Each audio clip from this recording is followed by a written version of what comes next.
Minister, we know who you are. We've been watching from the very beginning of your confrontations with this user who was no longer on the site. We have watched in silence as you tormented, harassed, and terrorized this individual in nearly every aspect of their personal life. And yet we ask you, Paul, when do you decide when enough is enough? You attempted to damage this person's career. You attempted to damage this person's romantic life. You attempted to damage how other people who this person does not know perceives him. You had people label him as an abuser in front of his family via his social media. And for some reason you decide that it is not enough. So tell us, Paul, where must the line of separation be drawn between bullying and stalking? Tell us, where must the line be drawn? It's one thing if you go to be a bully on the internet. That can be avoided when this person simply blocks you. It's another thing, however, when you knowingly attack this person's family and loved ones as a means of getting to this person and damaging them emotionally. You mocked this person's suicide attempts and mocked the way his voice sounds because of a failed suicide attempt. And you laughed at it. You treated it as though another human being's pain and suffering was nothing more but a joke. So tell us, Paul, do you ever get tired of being this way?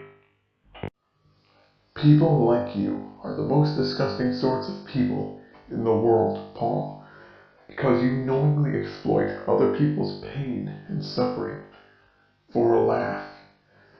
You find it completely hilarious when another person undergoes suffering, but when someone even does something remotely unpleasant to you, you cry wolf and sick anyone who supports you on them without a shred of humility.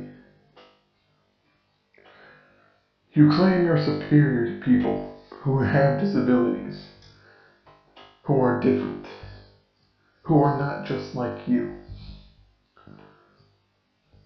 But tell us, Paul, what makes you so special?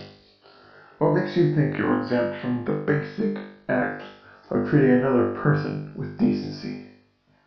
What entitles you to act the way that you do towards another human being? You say you would never do the things you've been accused of by this former user, and for some reason, you do things that are very similar, if not your followers doing it for you. You're a pathetic, weak little man who needs other people to do the dirty work for him. You don't want to get your hands dirty, so you send other people after someone you don't like, because you're too much of a coward to just admit when you're beaten. We silently observed this happen for a full 4-month period, watching every update on both sides.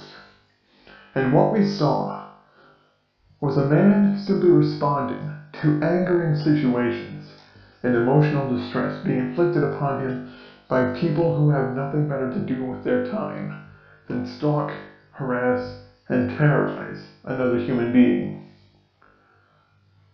And on your side, Paul, all we saw were a bunch of sick, depraved sociopaths trying to convince someone to kill himself, trying to push this person to suicide, telling him that he should try again, trying to treat his life as though it is nothing more but an inconvenience to them. And need we go on about how you exploited his girlfriend and used her as a prop, despite the fact that you claim to be a feminist? Tell us, Paul, would a feminist do what you did when it came to using a woman as merely an object? I thought feminists were supposed to be for women's rights. Explain to me, Paul, how it is you can act this way and somehow be completely ignorant of it.